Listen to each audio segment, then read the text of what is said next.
Chapter 5 focuses on goal setting. Now, goal setting, it can be quite a complicated process because there's many different types of goals. We talk about short-term goals, long-term goals. We talk about process goals, performance goals, outcome goals. There's also what we call quantitative versus qualitative goals.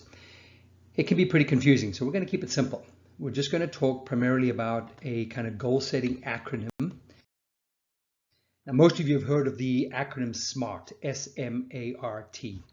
And the reality is there's many different variations on this acronym.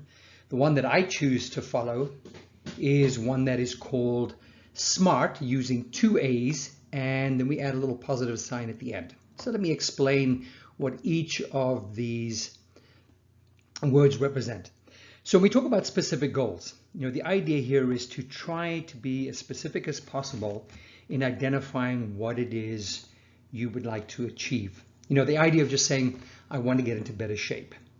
Well, that's kind of nebulous, and over time you might be able to convince yourself that although you meant something in the beginning, you were able to persuade yourself that it means something else now because you've kind of gone along a different path.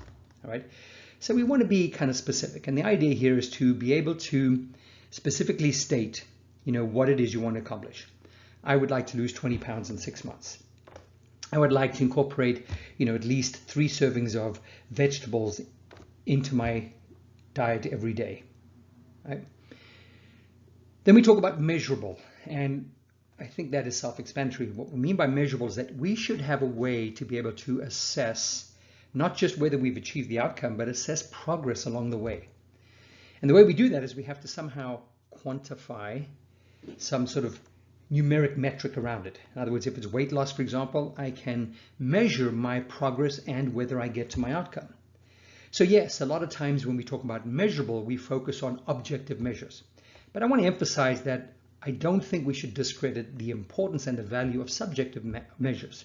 If I'm trying to just improve my overall health, and one of the ways that I want to measure is just how do I feel? I feel more energetic. I feel, health. I just feel better about myself.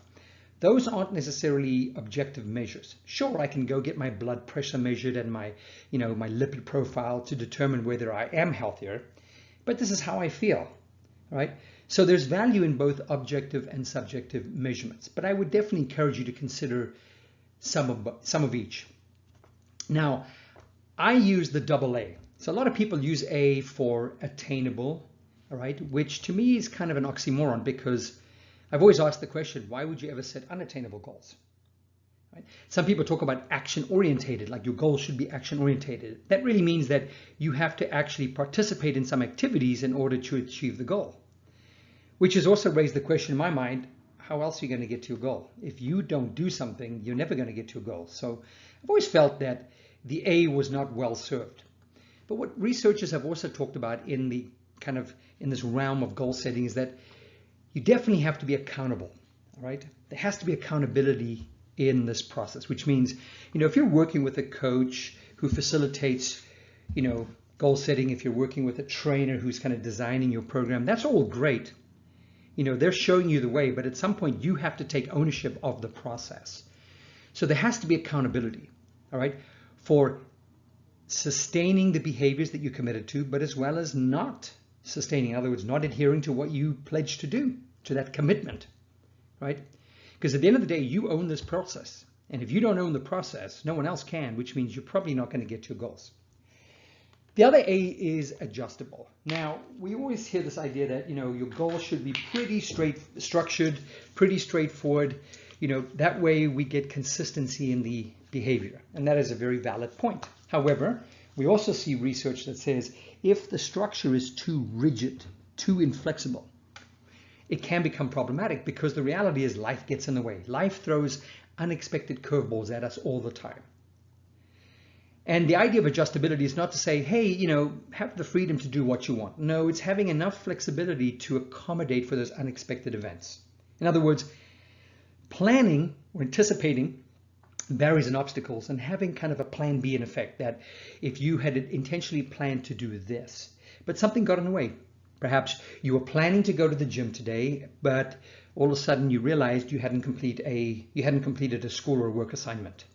So now you've got to prioritize, and your priority is, I got to get this done because the deadline is today, and it's important, and so my workout may have to take the back seat. Now here's the problem. Sometimes you do that, which is probably justifiable, but you can't help feeling, sort of perhaps, upset about it. The fact that you kind of you're disappointed in yourself that you couldn't make it to the gym. So it's not an all or nothing. This idea of adjustability is having some sort of coping mechanism that if something was to happen, have you incorporated a little bit of time in your day? Have you structured your day to allow for a little bit of time to be able to make up for what you intended to do that you've had to sacrifice? So for example, if I couldn't make it to the gym, is there a way that I could be physically active maybe at home? Right? Maybe it just means changing the nature of what I wanted to do. I was going to go to the gym and work out. I'm just going to go for a walk and maybe do some push-ups and some crunches, in the living room.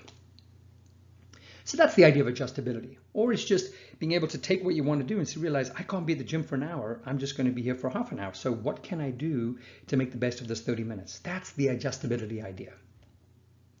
Now, realistic goes without saying, your goals should be realistic. I'd love to say that I'd love to be able to run a mile in 4 minutes. There's just no way that's happening, all right? For me, I'm just not a runner, nor am I a world-class runner. So the only way I'm getting 4 miles in a minute is in a car, right? So you should always be setting goals that are within your reach. Using a little bit of a stretch goal, in other words, pushing yourself so that you are not complacent is always a good thing. And maybe not getting 100% success all the time is also not a bad idea. Because if you are 100% successful all the time, what it does, it breeds complacency. So what you want to have is some degree of challenge where perhaps you're successful, let's call it 80% of the time. But enough that you miss the other 20% by such a small mark that it's within your reach, that you, with another effort, you might be able to get it. Again, this is the idea of focusing on the accomplishments, not the setbacks. That, I didn't make the 20%, so I'm upset. No, focus on the 80% that you did achieve, right? And then time bound is always important. It's while we always focus on the long-term goal, all right? I have this long-term goal of, losing 20 pounds in 6 months. The problem with that is that you're always comparing yourself to where you need to be. And if you're falling behind where you think you need to be at any point of time, that creates stress and anxiety, and that just kind of sometimes can create a bit of an implosion upon yourself. And that's the catch-22 here, that we do want to set timely measures. In other words, short-term goals where we can constantly check in. It's like having these little milestones that we check in to make sure that we are progressing towards the long-term goal. That's important, because then that somehow diminishes some of that big stress. Because if we're just looking at, hey, 6 months from now, I've got to get to this goal, and now I'm 4 months into it and I'm only a quarter of the way there, all right, for the next 2 months, I'm stressed. Whereas if I have these short-term kind of milestones where I check in that I've lost 5 pounds, I've lost 5 pounds, I've lost 5 pounds, that helps me do what? Stay on track, and I might diminish the stress and the anxiety. But nonetheless, anytime you set a long-term goal, you're always going to have more stress, more performance anxiety associated with it, because you're always going to compare yourself to where you need to be. Which is why I'm going to talk to you a little bit about open goals. All right, having an open goal approach rather than a set structure like you're seeing right here, where we, time frame or time bound our objectives. And then the positive goes without saying. It's making sure that we enjoy the process of what we're doing. Whatever we are committing to, it's got to be enjoyable. Because at the end of the day, if you think about what we've talked about already through these chapters, we talked about the idea of intention. All right, sure, with intention, all right, it is one thing to say this is beneficial, all right, as opposed to it hurting me. But another thing is to say, am I enjoying it or I'm not enjoying it? And if I'm not enjoying it, it doesn't matter how beneficial it could be. Those are not in congruency, chances are I may not see this thing through. So you've got to find a way to create more positive experiences. And that brings me kind of to this idea of trying to maximize the calories that you burn in a session. In the grand scheme of things, if we look at the reality of our calories, it's estimated that the average American male consumes approximately 18,000 calories a week, whereas the average American female consumes about 13,000 calories in a week. Now let's go to an exercise session. You'd be hard pressed for most people, for the average person, to burn more than 500 calories in a session. And we look at how many times the average person works out in a week. It's a little under 2.5 times a week. So if we quantify that in calories, we're talking about 1,250 calories.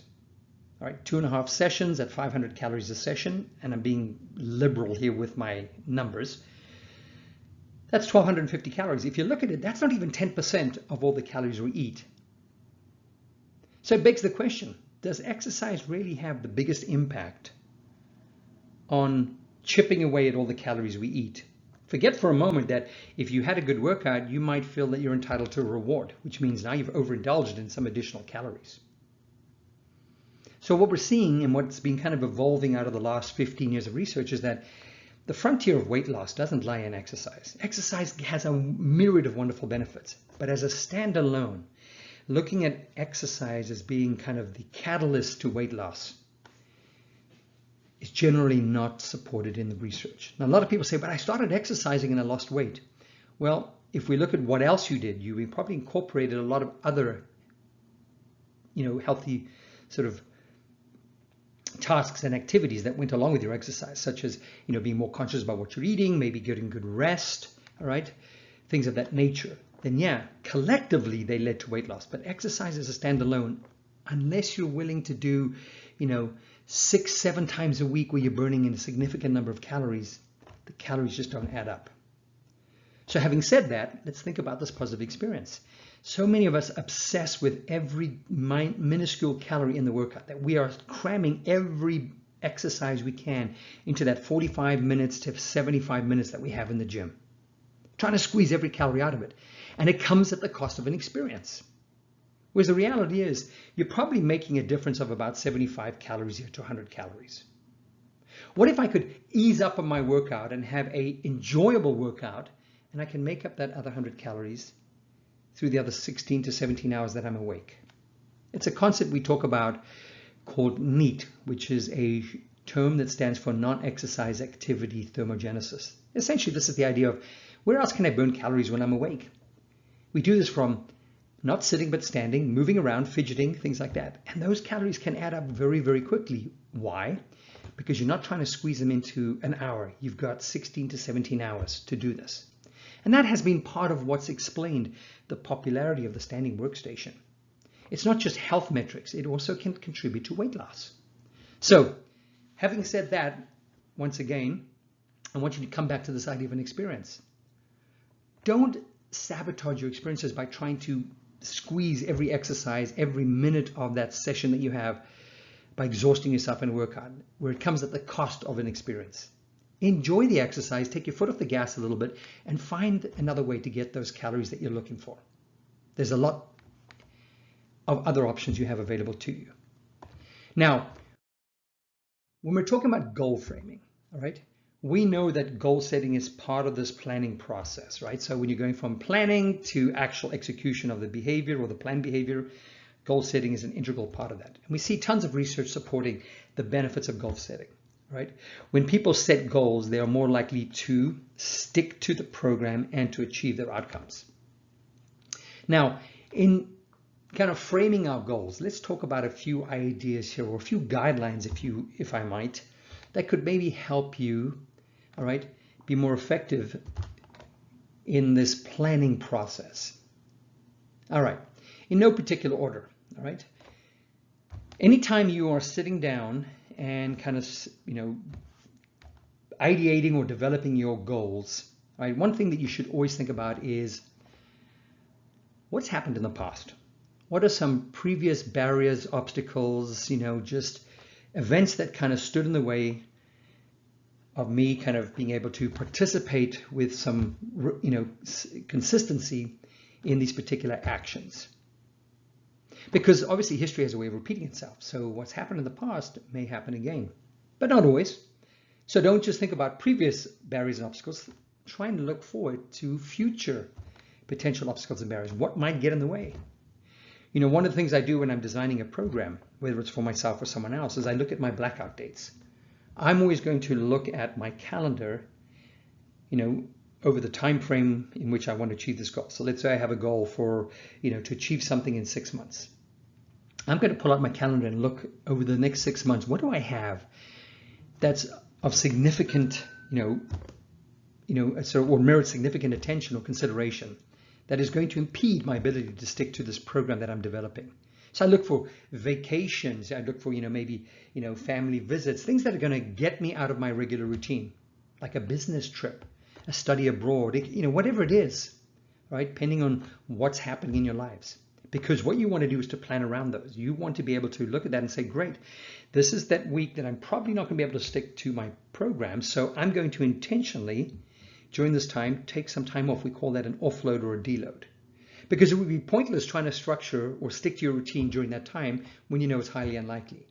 All that's going to do is put more stress upon yourselves. So you've got to be practical with this. Look at your past experiences, barriers and obstacles, and kind of anticipate what might stand in the way in the future. Another approach I really like, especially when you're starting out on an intervention, is what we call an open goal approach. And the idea behind an open goal approach is if you set that kind of structured goals, that SMART goals like we just talked about, right from the outset. Remember, initially when you're starting some sort of intervention, you don't have much capacity to do things frequently or as frequently as you'd like, or to do them as long as you'd like or as hard as you like. Think exercise, for example. When you're starting out, is it feasible to think that you can go 5 times a week for 60 minutes and train hard? No. You might only realistically, if you think back to decisional balance, be able to go 2 to 3 times a week, and it might have to be a low to moderate intensity as you build your conditioning levels, and it might need to be something that's maybe only 45 minutes to an hour, because there might be a lot of reasons why you don't want to be there or participating for that long of a period of time.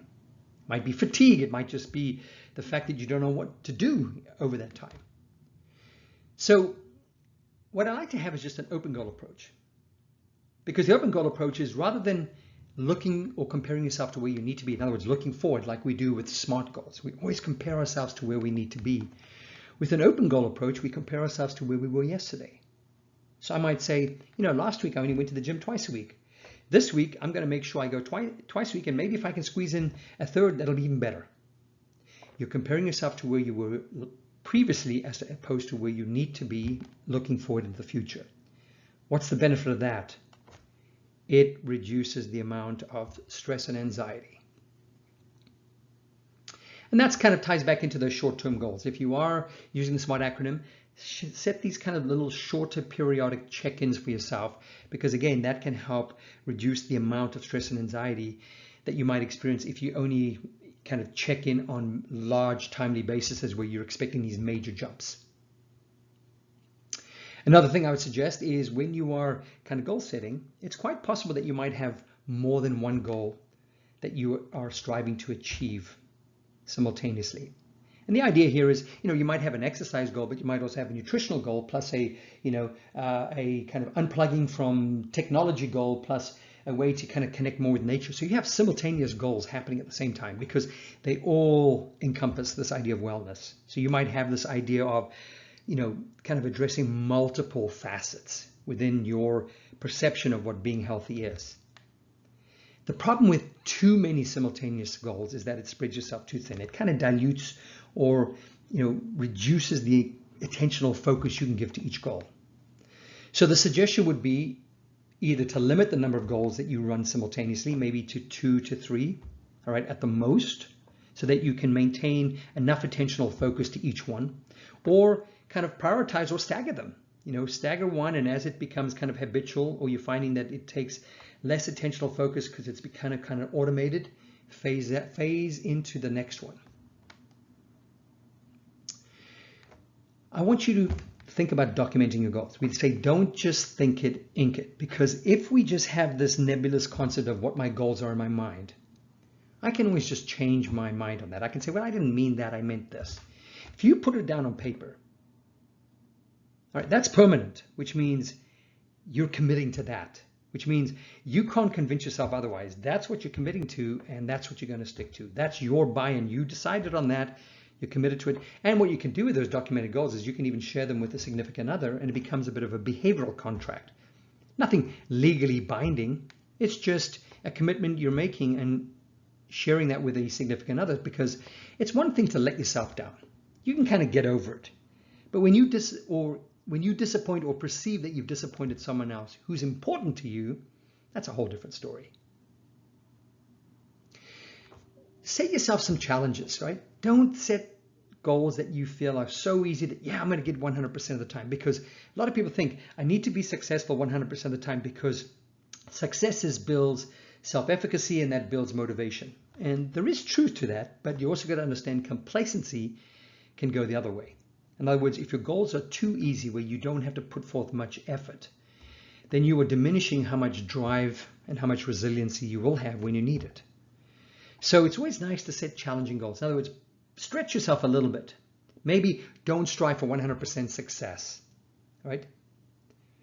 Set goals where you are convinced that you can get to at least maybe, let's call it 80%, most of the goals.